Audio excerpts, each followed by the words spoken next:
चीन के राष्ट्रपति शी चिनफिंग कोरोना वायरस महामारी और उसके बाद आई आर्थिक मंदी के कारण अपनी ही पार्टी पर पकड़ खोते दिखाई दे रहे हैं।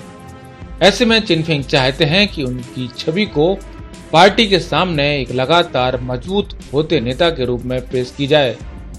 सोमवार को भारत के साथ लगी हुई सीमा पर हिंसक झड़प भी चिनफिंग को एक मजबूत नेता के रूप में प्रदर्शित करने की योजना का ही हिस्सा दिखाई दे रहा है। चीन की स्टेट कंट्रोल मीडिया चिनफिंग को एक निर्णायक नेता और चीन को एक मजबूत राष्ट्र के तौर पर पेश करती रही है, जबकि सच्चाई इसके एकदम विपरीत है।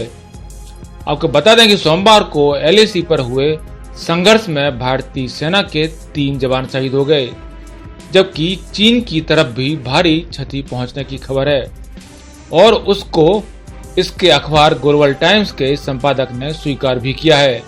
लेकिन चीनी पक्ष ये स्वीकार नहीं कर रहा कि उसको कितना नुकसान हुआ है, क्योंकि इसको स्वीकार करने में चिनफिंग की मजबूती को धक्का लगता है।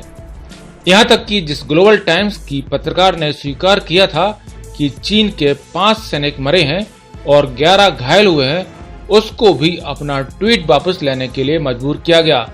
ग्लोबल टाइम्स की इस पत्रकार और चीफ रिपोर्टर बांग बैनबैन ने अपना ट्वीट डिलीट कर दिया है और एक नया ट्वीट किया है, जिसमें कहा गया है कि उसके पहले ट्वीट की जानकारी का स्रोत भारतीय सूत्र थे।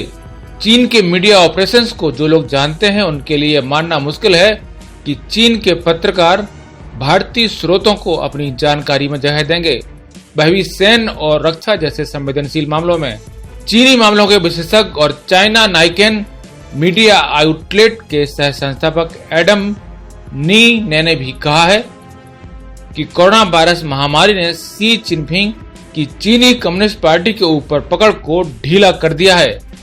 चीन के आक्रामक व्यवहार का विश्लेषण करते हुए उन्होंने कहा है कि चीन को कुछ लोग दुर्भावनापूर्ण तरीके से अखंड देश के रूप में प्रचारित करते रहते हैं। उन्होंने कहा कि चीन की सत्ताधारी पार्टी दुर्भावना से पूरी तरह से ग्रस्त है और इसके नेता अब दुनिया में अपना दबदबा कायम करने का सपना देख रहे हैं, जबकि वास्तविकता यह है कि चीन टुकड़ों में बटा हुआ है। कम्युनिस्ट पार्टी के नेता आपस में ही विरोधाभासी रवैया रखते हैं। वे बस कठिन समय में एक दूसरे को जबरदस्ती से पकड़े हुए हैं। ऐसे में चिनफिंग चाहते हैं कि दुनिया भर में आक्रामक तेवर दिखाकर पार्टी पर उनकी पकड़ को मजबूत किया जाए।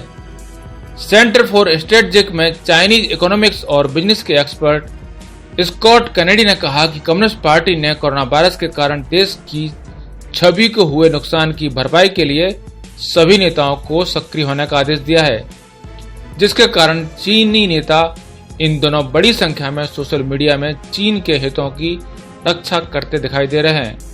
उन्होंने यह भी कहा कि चीन ने जिस विकास दर की बात की है वही कई मामलों में विश्वास न करने के योग्य है। स्कॉट कैनेडी ने कहा कि कोरोना वायरस के कारण चीन को $60 मिलियन से लेकर $100 मिलियन के बीच में नुकसान उठाना पड़ा है।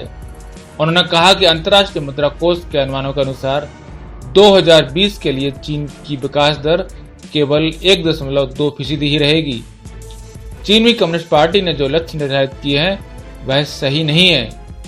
ग्लोबल ताइवान इंस्टीट्यूट के senior fellow J Michael call का कहना है कि कोरोना वायरस के कारण चीन में बेरोजगारी की स्थिति गंभीर हो गई है। चीन में बेरोजगारी की मौजूदा दर 15% से ज्यादा है, जबकि कम्युनिस्ट पार्टी ने इसे मात्र 5.5% बताया है। उन्होंने कहा कि चीनी कम्युनिस्ट पार्टी लोगों को सही आंकड़ों को छिपाने में हमेशा दुर्भावनापूर्ण रही है। उन्होंने आरोप लगाया कि चीनी कम्युनिस्ट पार्टी के 3000 नेताओं का कुल नेटवर्थ $470 बिलियन से कहीं अधिक है।